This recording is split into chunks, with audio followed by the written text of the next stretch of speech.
우리가 인생을 살아가면서 배우는 것 한 가지는 참 뜻대로 되는 게 아니로구나 하는 것입니다. 이게 살아간다는 것이, 인생이라는 것이 그저 내 뜻대로, 내가 소원하고 내가 계획한 대로 다 이렇게 전개되거나 펼쳐지는 게 아니로구나 하는 것을 배우게 되죠. 신앙생활도 마찬가지입니다. 처음 복음을 듣고 예수님을 믿어서 은혜로 구원받은 이후에 내가 원하는 대로, 내가 목표하는 대로, 내가 계획을 세운 대로 그렇게 신앙의 여정이 펼쳐지지 않는 것을 우리가 경험하죠. 사실 위대한 신앙의 인물들을 살펴보아도 처음부터 끝까지 승리와 성공을 경험한 사람들은 찾아보기가 힘듭니다.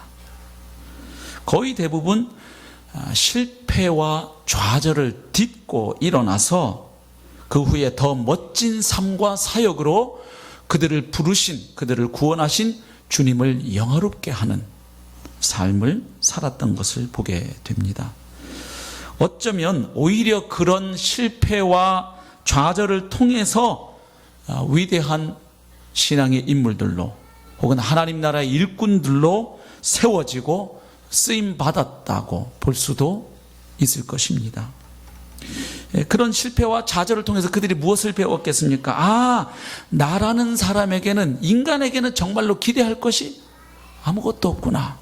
그것을 깊이 깨달았겠죠. 그러면서 내가 바라보고 의지하고 기대하고 신뢰할 수 있는 분은 오직 은혜로 내 인생 가운데 찾아오신 그분, 오직 주 예수 그리스도, 그리고 주님을 내게 보내주신 하나님 아버지, 바로 그분을 더욱 철석같이 의지하고 신뢰하고 그리고 그분과 동행하는 법을 배웠던 바로 그런 사람들, 바로 그들을 하나님께서 사용하신 것이 아닌가 하는 것을 우리가 배우게 되는 것이죠. 베드로도 바로 그런 사람 가운데 한 사람이었습니다. 지난 3주간 살펴본 것처럼 베드로는 게네사렛 호숫가에 찾아오신 예수님을 만난 이후에 그의 인생이 달라졌죠. 물고기 잡는 어부에서 사람 낚는 어부로, 복음의 증인으로, 주님의 제자로 새 인생을 출발하게 되었습니다.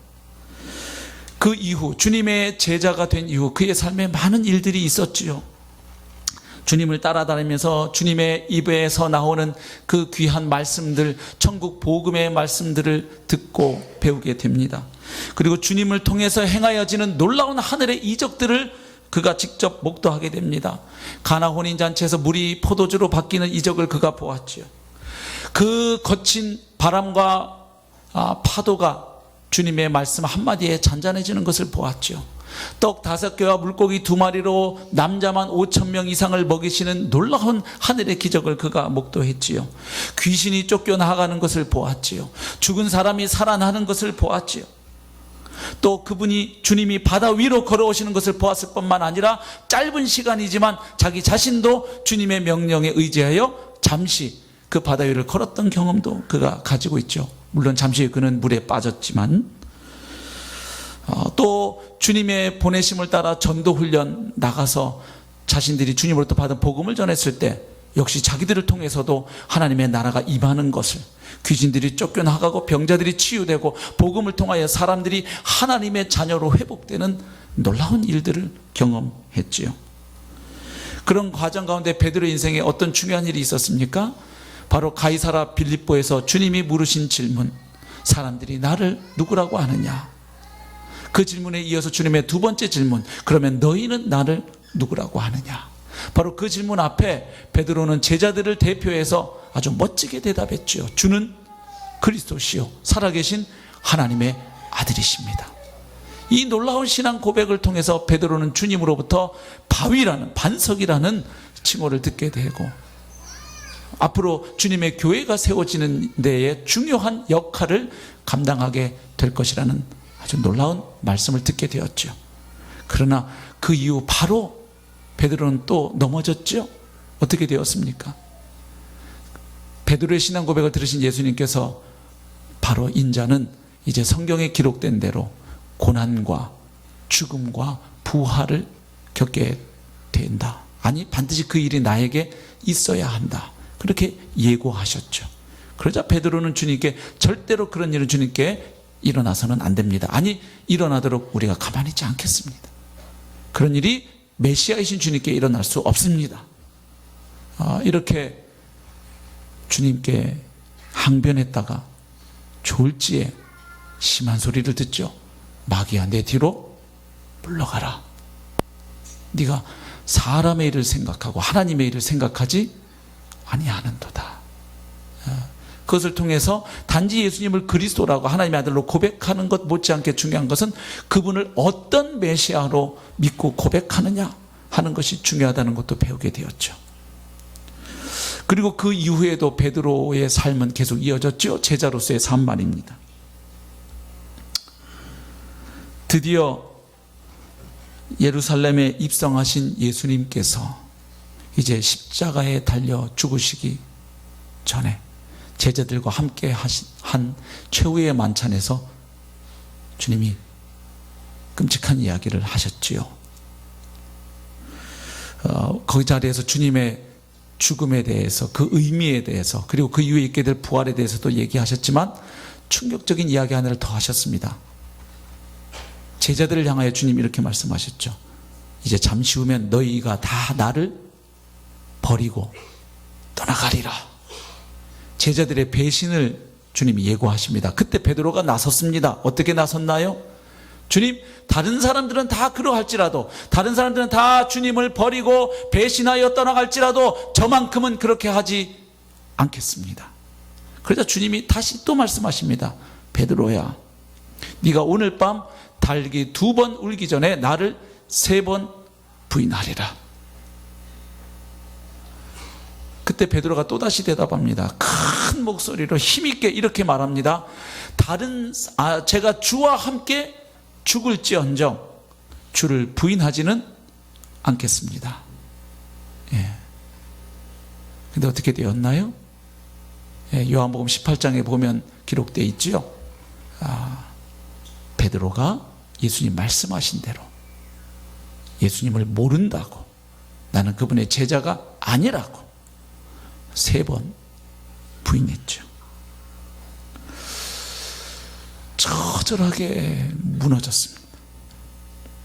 절대로 자기만큼은 그러지 않을 거라고 확신했는데 오히려 다른 제자들보다 더 심하게 무너졌습니다. 다른 제자들은 다 도망가 버렸죠. 적어도 자기 입으로 여러 사람들 앞에서 예수님을 공개적으로 부인하지는 않았잖아요. 근데 큰 소리 빵빵 쳤던 베드로는 오히려 그 계집종 앞에서도 나는 예수님 모른다고 부인하고 말았던 것이죠. 그런데 우리 주님은 자신의 사람들을 끝까지 포기하지 않으신 것 같아요. 부활하신 예수님은 다시 제자들을 찾아오셨죠. 오늘 본문의 사건은 부활하신 예수님이 제자들을 3번째 찾아오신 사건입니다. 그러니까 이미 부활하신 주님은 적어도 베드로를 오늘 본문 사건 이전에 2번 더 만나셨던 것이죠. 그런데 웬일인지 베드로는 부활하신 주님을 만나고 난 이후에도 오늘 본문의 상황을 보면 또다시 갈릴리 호숫가에 고기를 잡고 있습니다. 그것이 제자로서의 사명을 완전히 포기하고 다시 옛날 직업으로 돌아간 것인지, 아니면 주님이 말씀하시기를 내가 고난당하고 죽고 부활한 후에 너희보다 먼저 갈릴리로 가리라 하는 주님의 말씀을 기억하고 갈릴리에서 주님 만날 것을 기대했기 때문에 이곳에 와서 주님을 기다리는 동안 다시 물고기를 잡은 것인지 정확히 알 수는 없지만, 아무튼 오늘 본문의 상황은 이 갈릴리 호숫가, 디베랴 호숫가에서 베드로가 또다시 물고기 잡고 있을 때, 그러나 한 마리도 잡지 못했을 때 바로 일어난 사건이죠. 오늘 이 사건을 통해서 베드로는 다시 주님의 사람으로, 사역자로 세움받고 회복되는 것을 우린 잘 알고 있습니다.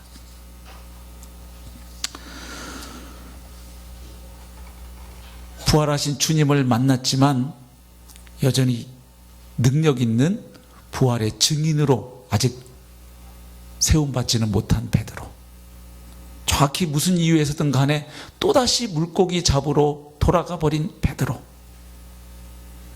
그를 찾아오셔서 주님은 앞으로 주님의 교회가 세워진 일에 중요한 역할을 하게 될 사람으로 다시 그를 회복시키셨다는 사실입니다. 그래서 오늘 본문에서는 주님이 베드로에게 3번 질문하시고, 그리고 베드로가 그 질문에 대답한 기사입니다. 그런데 오늘 함께 읽으신 본문 앞에 2가지 중요한 일이 있었다는 것을 알고 있죠. 우리가 어떤 일이 있었습니까? 첫 번째 사건 한 가지는 놀라운 기적 사건이 하나 있었습니다. 물고기를 한 마리도 못 잡고 있다가 주님의 말씀에 순종하여 엄청난 물고기가 잡히는 사건이었죠. 오늘 본문 바로 앞에 21장 5절 보면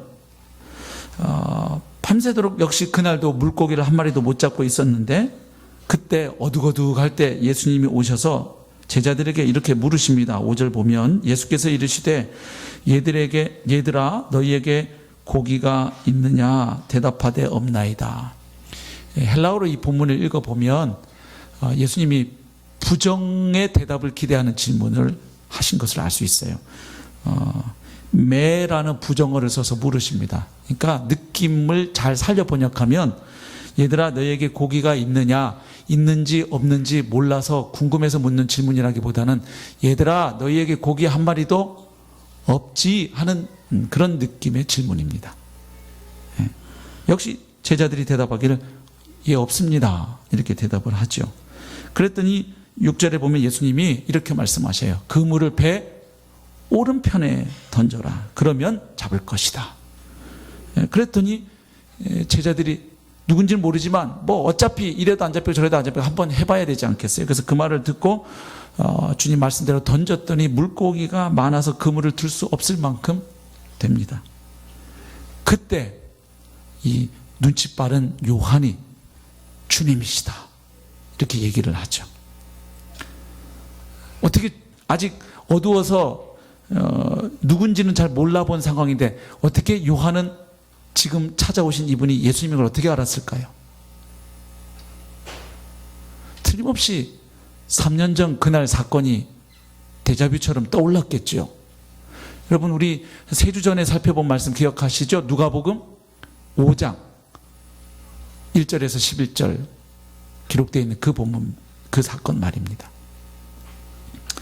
3년 전 그날 또 어떤 일이 있었나요? 그날도 베드로는 물고기 잡으러 나갔지만 밤새도록 허탕쳤죠. 한 마리도 못 잡았죠. 그런데 주님이 오셔서 베드로의 배 위에 오르시고 거기서 무리를 향하여 말씀을 전하신 이후에 주님이 베드로에게 말씀하셨죠.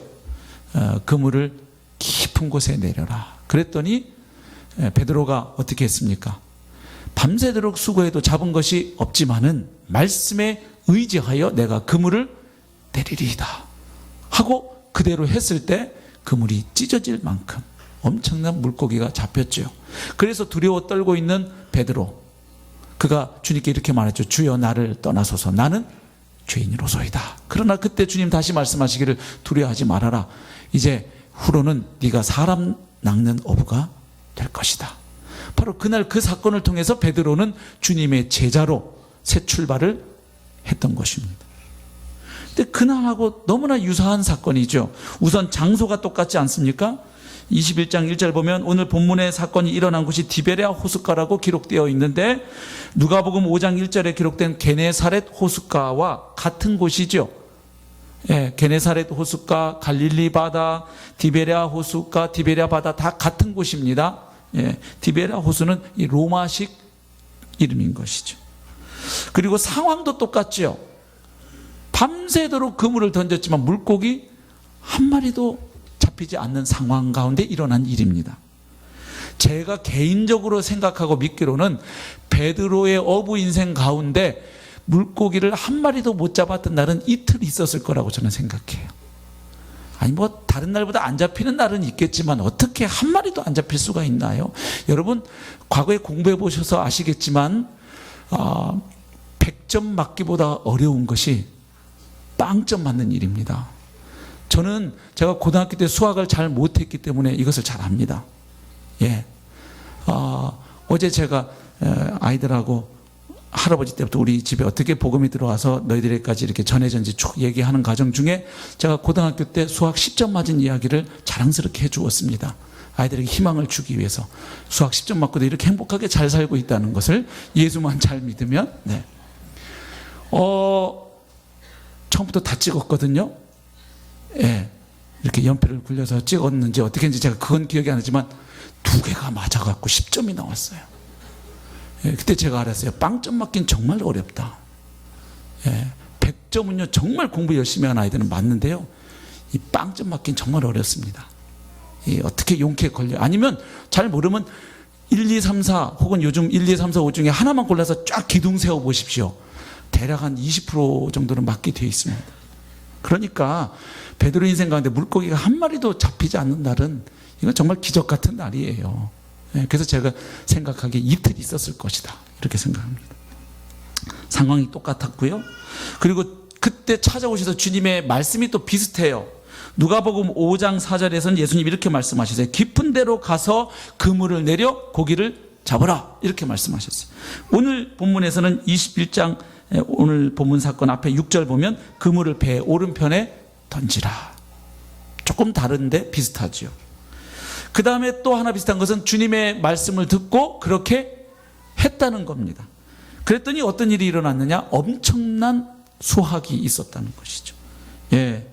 누가복음 5장에서는 그물이 찢어질 만큼 물고기가 잡혔고요. 오늘은 그물을 들 수 없을 만큼 또 많은 물고기가 잡혔습니다. 그러니까 요한의 머릿속에 3년 전 그날 그 사건이 떠올랐던 것이고, 그래서 아직 얼굴을 정확히 알아볼 수는 없지만 주님이 오셨다 이렇게 요한이 얘기했던 것이죠. 자, 그러면 이 사건에 담겨있는 주님의 의도는 무엇일까요? 분명하죠? 3년 전 베드로가 물고기 잡는 어부에서 사람 낚는 어부로 하나님 나라의 일꾼으로 주님의 제자로 사명자로 다시 태어나던 그날의 그 사건과 비슷한 일을 지금 행하고 계신 것이죠. 바로 처음 주님의 제자로 부름받던 그 순간을 다시금 베드로에게 일깨워 주고 계신 것으로 이해할 수 있죠. 그러니까 결국 주님이 이렇게 지금 묻고 계신 거죠. 베드로에게. 베드로야, 지금 네가 있는 이곳, 이 디베랴 바닷가, 갈릴리 호숫가, 여기가 네가 있어야 할 곳은 아니잖아. 너 3년 전 여기에서 나 만나가지고 물고기 잡는 어부에서 사람 낚는 어부로, 복음의 증인으로, 하나님 나라 일꾼으로 너 세움받았잖아. 그리고 그 이후에 신앙 고백을 통해서 앞으로 교회를 세우는 일에, 주님의 교회를 세우는 일에 아주 반석 같은 존재로 네가 쓰임받게 될 거라는 그 말도 네가 들었잖아. 근데 너 또다시 여기 돌아와서 물고기 잡고 있구나? 이곳이 네가 있어야 할 곳 맞니? 질문하시는 거죠. 또 이런 질문을 하고 계신 거죠. 지금 네가 하고 있는 일, 물고기 잡으려고 하는 그 일, 너 그거 그만뒀잖아. 너 3년 전 그 일 그만두고 새로운 일이 너에게 주어졌잖아. 복음을 통해서 사람을 건져 구원하는 일, 그 일로 너 이미 부르심 받고 지난 3년 동안 나와 함께 했었잖아. 근데 너 또다시 이곳에 돌아와 있구나? 그리고 그 일을 하고 있구나? 근데 수확이 있디? 한 마리도 못 잡았잖아. 처음 주님의 음성을 듣고 자신의 삶을 주님께 내어드렸던 그때의 감격과 감사와 눈물, 그리고 주님의 말씀이라면 토달지 않고 순종하던 그 헌신과 열정을 다시금 생각나게 하고 계신 것을 알 수 있죠. 그러니까 처음 주님을 만났던 그 자리, 처음 사명자로 다시 태어난 그 자리로 주님은 베드로를 인도하고 계신 것이죠. 두 번째 일은 무슨 일입니까?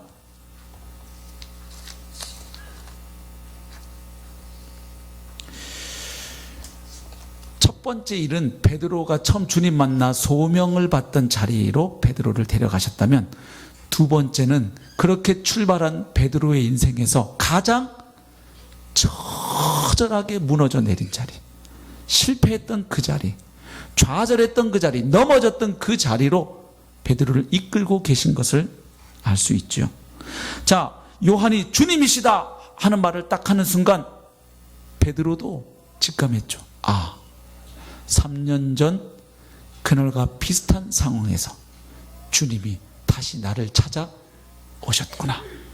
그 생각을 하고 베드로가 어떻게 행동하냐면 겉옷을 두른 후에 바다로 뛰어내립니다. 자, 여러분, 보통의 상황이라면 어떻게 해야 자연스럽죠? 겉옷을 입고 있다가도 바다로 뛰어들려면 어떻게 해야 합니까? 벗어야죠. 옷을 입고 물에 뛰어들면 아시잖아요. 굉장히 힘들어요. 근데 요한이 주님이시다 하는 말을 딱 베드로가 듣고 오히려 아마 우통 벗고 있었던 모양이죠. 근데 어떻게 합니까? 겉옷을 탁 두르고 바다로 뛰어내립니다. 그리고 정신없이 텀벙 해가지고 8절 보면 한 50칸쯤 된다. 그래서 다른 제자들은 작은 배를 타고 물고기 든 그물을 끌고 왔고, 베드로는 첨벙 주님이라는 말씀 듣고 막 정신없이 뛰어갑니다. 그래서 9절 보니까 육지에 딱 올라 보니까 그때 베드로의 눈에 탁 하나 보이는 게 있어요. 뭡니까? 육지에 올라 보니 숯불이 있는데 그 위에 생선이 놓였고 떡도 있더라. 어떤 목사님은 그렇게 표현한 적이 있었어요. 베드로가 예수님을 3번 부인한 이후 베드로에게 새로운 질병이 하나 생겼는데 이른바 숯불 알러지. 숯불 알레르기. 왜죠? 요한복음 18장 보면 베드로가 예수님을 모른다고 3번 부인했던 그 장소가 어디입니까? 숯불 옆이었죠. 숯불가에서 불 쬐다가 예수님 모른다고 부인했거든요. 요한복음 18장 18절 보면 딱 그 숯불을 찍어서 얘기해 주고 있죠. 대제사장의 뜰에서. 근데 지금 정신없이 주님이 오셨다는 걸 깨닫고 막 첨벙첨벙해서 육지에 딱 올라가는 순간 베드로의 눈에 맨 먼저 보인 게 숯불이에요. 뭐가 자연스럽게 떠올라요? 저 숯불 쬐다가 저 옆에서 내가 주님 모른다고 3번 무너졌는데, 자연스럽게 떠올랐겠죠. 그런데 주님이 아무 말씀 안 하시고 그 숯불에 생선을 이렇게 놓고 또 떡도 준비해 놓으시고 주님이 한 말씀 하시죠. 그거 갖고는 좀 모자란다고 생각하셨는지 지금 잡은 생선을 좀 가져와라. 주님의 말씀에 순종해서 잡힌 생선들이죠. 그걸 가져오라고 합니다. 그 다음에 12절 보면 예수님이 식사 초청하세요. 와서 조반을 먹으라. 여러분, 지금 밤새도록 수고했는데 물고기 한 마리도 못 잡고 있다가 배 오른편에 그물 던지라는 주님 말씀에 순종해서 했더니 엄청난 물고기가 잡혔어요. 그래서 주님이 다시 찾아오신 것을 알고 막 달려서 육지에 올랐더니 숯불이 탁 있고 그 숯불 위에 생선과 떡이 놓여져 있고, 그리고 주님이 와서 먹어라. 아침밥 먹자. 이때 베드로 마음이 어땠을까요? 참 복잡했을 것 같아요. 3년 전 그날도 막 생각이 나고, 그리고 그렇게 제자로 출발한 이후 주님과 함께하면서 있었던 지난 3년의 많은 순간들이 영화 필름처럼 막 지나가겠죠. 그리고 딱 필름이 멈추는 자리가 어디입니까? 바로 얼마 전 그 숯불가에서 그렇게 큰 소리 빵빵 쳐던 내 입으로 주님을 모른다고 3번 부인했던 그 장면. 그런데 지금 그 숯불 위에 떡과 생선을 올려놓고 주님이 와서 같이 먹자.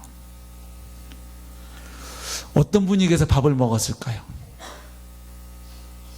예, 제가 이런 분위기에서 밥을 먹었다면 체했을 것 같아요. 이게 입으로 들어가는지 코로 들어가는지 이 분위기가 어땠는지 짐작할 수 있는 구절이 있는데요. 12절 예수께서 이르시되 와서 조반을 먹으라 하시니 제자들이 주님이신 줄 아는 고로 당신이 누구냐 감히 묻는 자가 없더라. 어떤 분위기였을까요? 대략 조용히 그냥 먹는 일에 집중했겠죠. 막 이렇게 주님 오셨군요 뭐 이러면서 이렇게 먹는 분위기는 아닌 것 같아요. 그죠? 참 그 어색한 분위기. 그렇게 해서 뭐 어떻게 먹은지 모르지만 아무튼 밥을 다 먹었습니다. 밥 먹고 나서 주님이 말씀하시죠. 그게 오늘 본문이죠. 15절 그들이 조반 먹은 후에 아침 식사 마친 거예요. 그 밤새도록 수고했던 제자들 얼마나 배가 고팠겠어요. 그들에게 다 주님이 손수 아침 식사 준비해 주시고 같이 먹었습니다. 그리고 이제 예수님이 드디어 입을 떼시는 거예요. 예수께서 시몬 베드로에게 이르시되 요한의 아들 시몬아 네가 이 사람들보다 나를 더 사랑하느냐. 올 것이 왔죠. 베드로 입장에서는 주님이 자기를 부르는 이름도 신경이 쓰였을 겁니다. 예수님께 신앙 고백한 이후 베드로에게는 중요한 이름이 있어요. 게바 혹은 베드로입니다. 반석. 근데 주님이 이 순간 그를 향하여 부르시기를 요한의 아들 시몬아 이렇게 부르셔요. 원래 그의 이름을 부르시는 거죠. 요한의 아들 시몬아. 그리고 주님 부르시기를 네가 이 사람들보다 나를 더 사랑하느냐. 헬라어 구문으로 읽으면 두 가지로 번역이 다 가능해요. 하나는 베드로야 네가 네 옆에 있는 이 제자들 이 동료들 사랑하는 것보다 나를 더 많이 사랑하고 있니? 이렇게도 번역이 가능하고요. 또 하나는 이 사람들이 나를 사랑하는 것보다 네가 나를 더 사랑하니? 이렇게도 번역이 가능해요.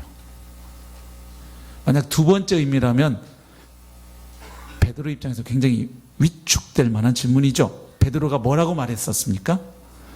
주여 다른 사람들은 다 주님을 버려도 저만큼은 끝까지 주님과 함께 하겠습니다. 이렇게 큰 소리 쳤던 베드로거든요. 근데 주님 부르시는 거예요. 네가 이 사람들보다 이 사람들이 나를 사랑하는 것보다 나를 더 사랑하니? 정말로?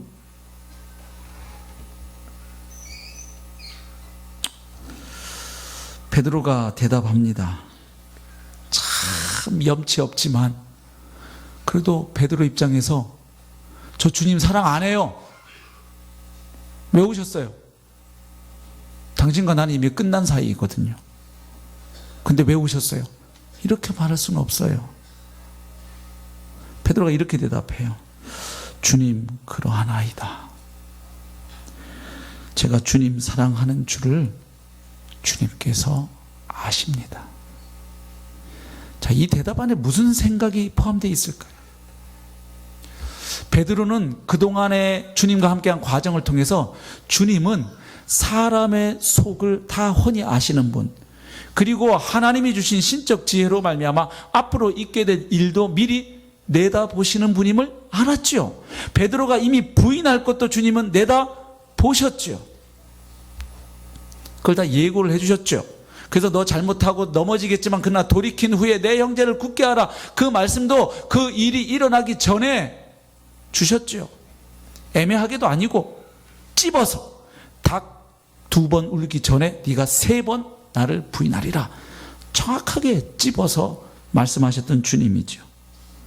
그래서 주님은 그런 분이시기에 비록 제가 넘어지고 자빠지고 실패하고 패배하고 좌절한 놈이지만 그래도 제 마음 한구석에는 주님을 향한 사랑이 있는 것, 제가 넘어지는 것도 아시는 주님이시기에 그럼에도 불구하고 실패자이지만 제 마음에 주님을 향한 사랑이 있는 것은 주님이 그것도 아시는 줄로 저는 믿습니다.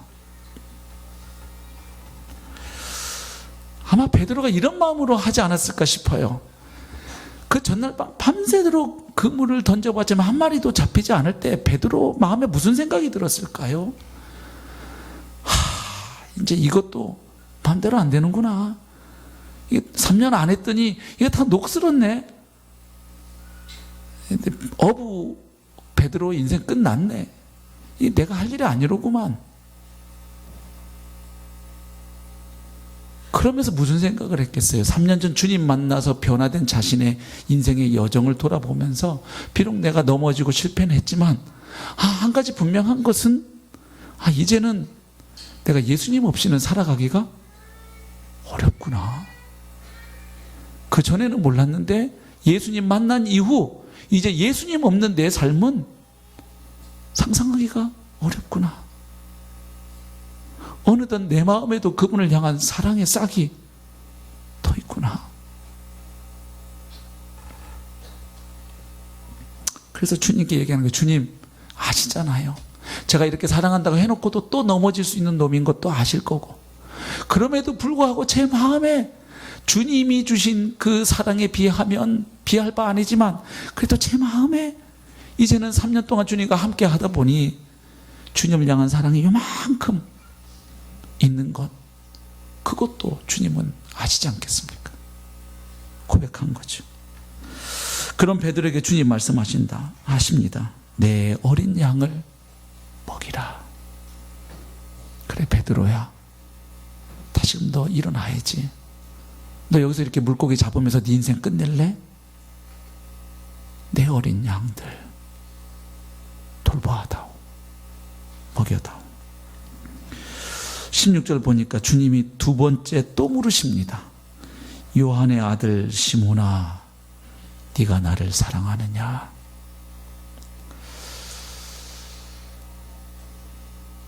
우리 남편분들, 아내가 여보 나 사랑해? 그래서 그럼 그렇구나 이렇게 하고 부인이 멈춰주면 좋은데, 또 어떻게 하시는 경우가 있죠? 정말이야? 이렇게 나오시거나 얼만큼 사랑해? 이러면 이제 마음이 조금 어려워지시죠. 더군다나 이렇게 지은 죄가 있는 상황에서 물으면 더 마음이 어려워요. 지금 베드로에게 주님이 두 번째 물으시는 겁니다. 요한의 아들 시몬아, 네가 나를 사랑하느냐? 아까는 이 사람들보다 나를 더 사랑하느냐 물으셨는데 조금 다르죠. 그러나 본질은 같아요. 너 그럼 나 사랑하니? 물으십니다. 베드로의 대답 같습니다. 주님, 그러하나이다. 내가 주님을 사랑하는 줄 주님께서 아시나이다. 이르시되 내 양을 치라.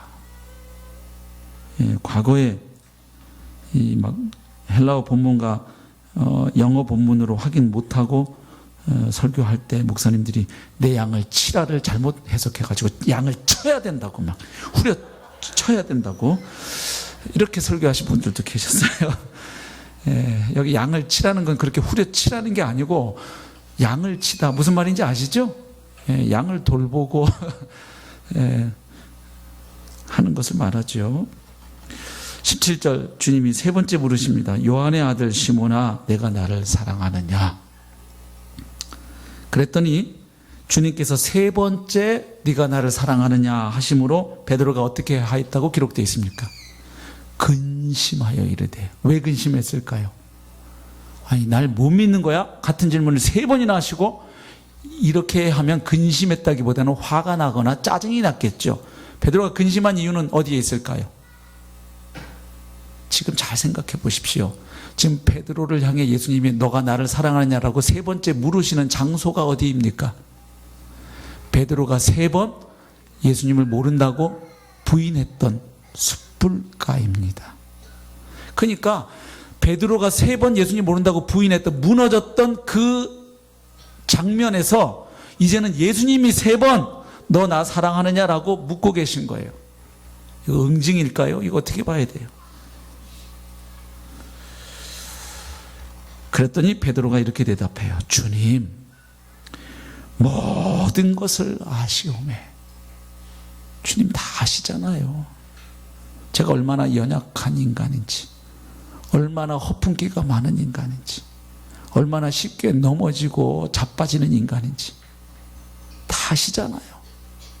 그러나 주님, 모든 것을 다 아시기에 그렇게 넘어지고 자빠지고 연약한 인간이지만 그래도 이제 제 마음에는 주님을 향한 사랑이 싹이 텄다는 것.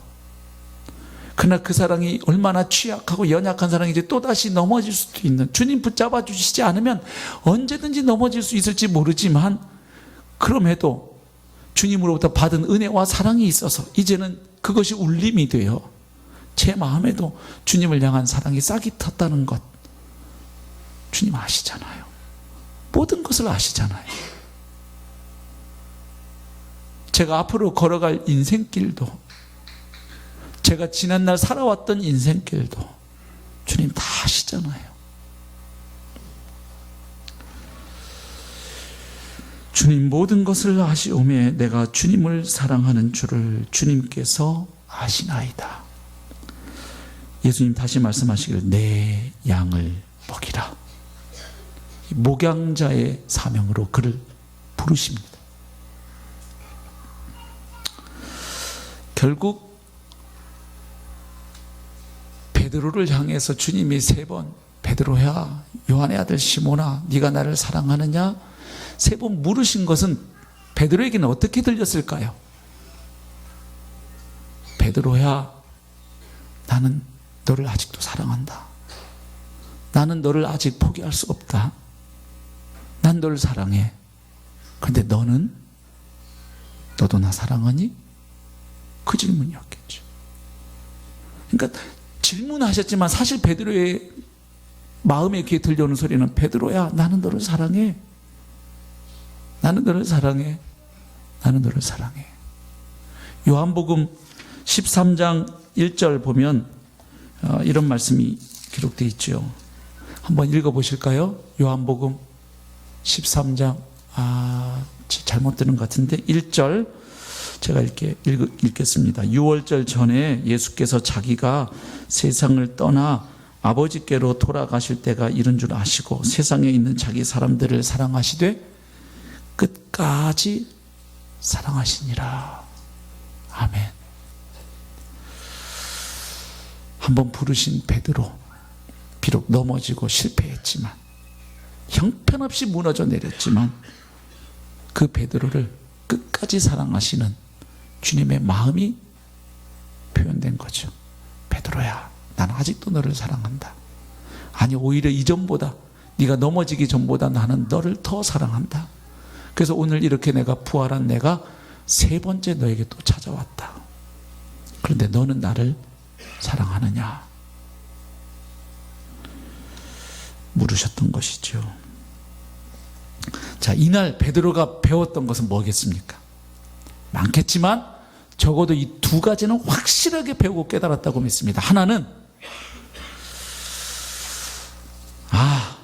나에게는 정말 기대할 것이 없구나.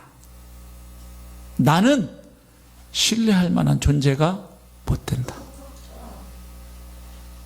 다른 사람들은 다 주님을 버릴지언정 저는 끝까지 그러지 않겠습니다. 주님, 내가 주님과 함께 죽을지언정 제가 주님을 부인하지는 않겠습니다. 그렇게 큰 소리를 쳤고 또 그렇게 되리라고 믿었지만, 굳게 믿었지만 형편없이 무너져버리고 실패하는 자신. 그렇게 많은 주님의 말씀을 들었고 그렇게 많은 주님의 기적을 목도했음에도 불구하고 주님의 말씀을 거부한 거잖아요. 그거 베드로가 본 게 있어요. 주님 말씀하신 대로 되는 걸 봤잖아요. 그 기적들을 봤잖아요.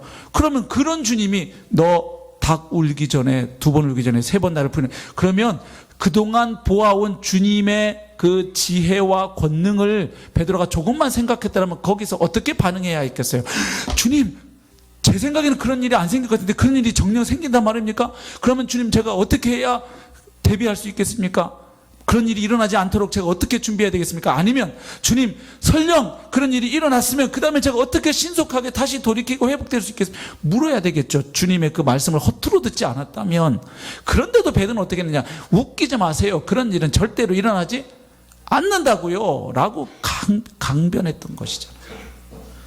그런데 주님 말씀하신 대로 된 그 모든 상황을 다 겪으면서 3년 동안 내가 주님 말씀을 배웠는데, 3년 동안 주님의 권능과 이적을 내가 보아왔는데, 그런데도 나는 또 무너지는구나.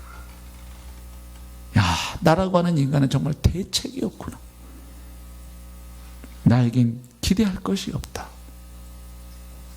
배웠을 거예요. 그러면서 동시에 배운 게 뭡니까? 그런데 주님은 그런 나를 끝까지 사랑하시는구나. 버리고 포기하지 않으시는구나. 물고기 잡으러 다시 돌아간 나를 또다시 찾아오셔서 3년 전 주님의 제자로 부름받던 그 자리로 나를 데려가시고, 처절하게 무너진 예수님을 모른다고 부인한 숯불가에서 그 주님을 부인했던 입으로 이제는 3번 주님, 제가 주님 사랑합니다라고 고백하게 하시는구나.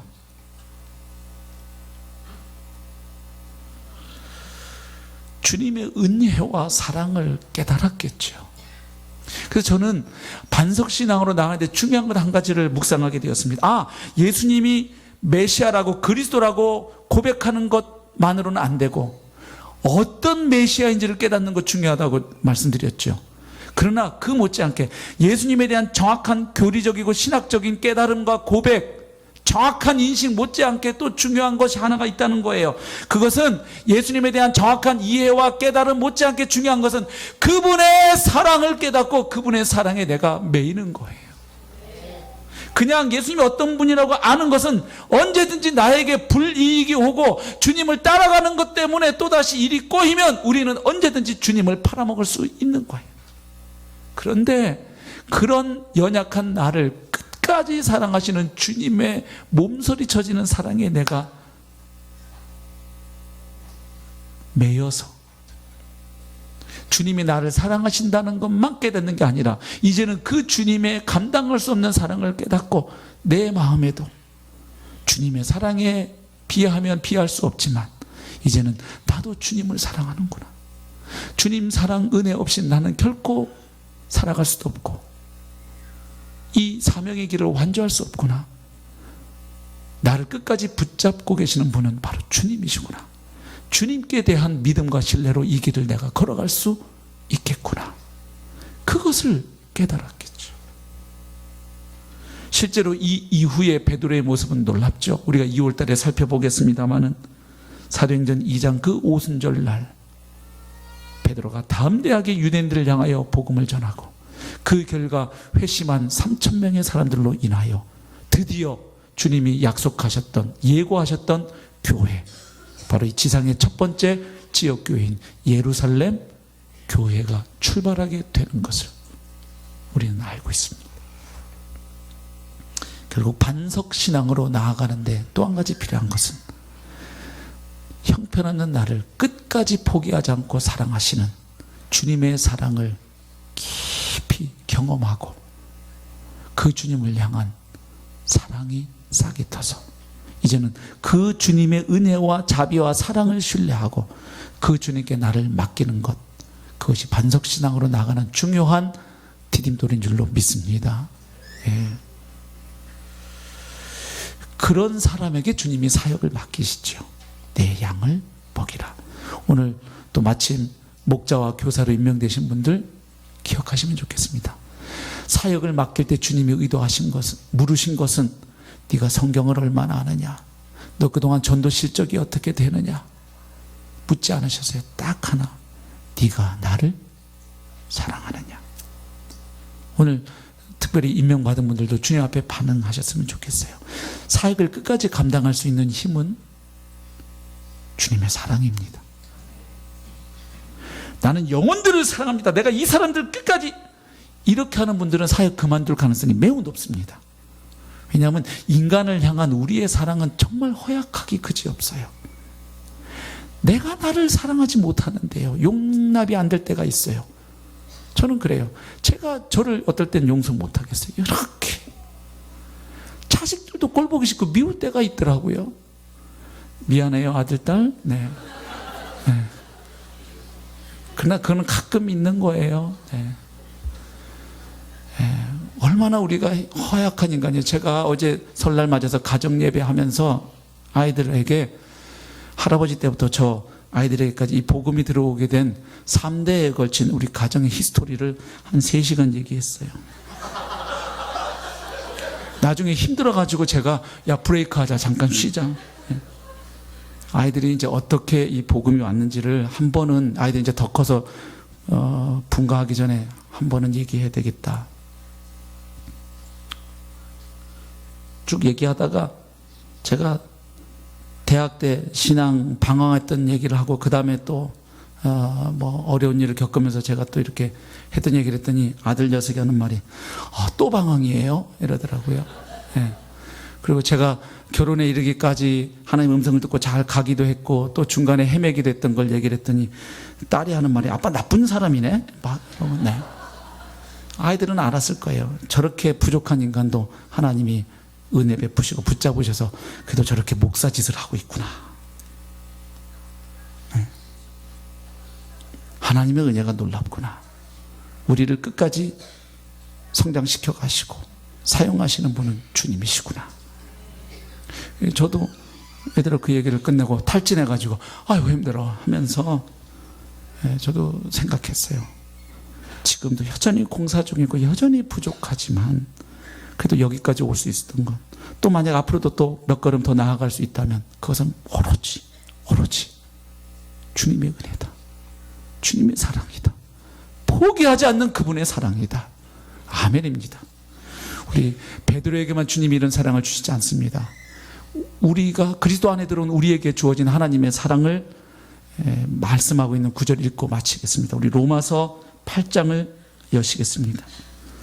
우리 로마서 8장 31절부터 39절 조금 길지만 천천히 제가 이 말씀에 대한 설명 붙이지 않을 거니까요. 천천히 좀 읽고 말씀을 맺겠습니다. 우리 로마서 보이시는 분들 앞에 보이시고 안 보이시는 분들은 성경책을 펴시기 바랍니다. 8장 31절 같이 읽겠습니다. 시작. 그런즉 이 일에 대하여 우리가 무슨 말 하리요? 만일 하나님이 우리를 위하시면 누가 우리를 대적하리요? 자기 아들을 아끼지 아니하시고 우리 모든 사람을 위하여 내주신 이가 어찌 그 아들과 함께 모든 것을 우리에게 주시지 아니하겠느냐? 누가 능히 하나님께서 택하신 자들을 고발하리요? 의롭다 하신 이는 하나님이시니 누가 정죄하리요? 죽으실 뿐 아니라 다시 살아나신 이는 그리스도 예수시니 그는 하나님 우편에 계신 자요 우리를 위하여 간구하시는 자시니라. 누가 우리를 그리스도의 사랑에서 끊으리요? 환난이나 곤고나 박해나 기근이나 적신이나 위험이나 칼이랴. 기록된 바 우리가 종일 주를 위하여 죽임을 당하게 되며 도살당할 양같이 여김을 받았나이다 함과 같으니라. 그러나 이 모든 일에 우리를 사랑하시는 이로 말미암아 우리가 넉넉히 이기느니라.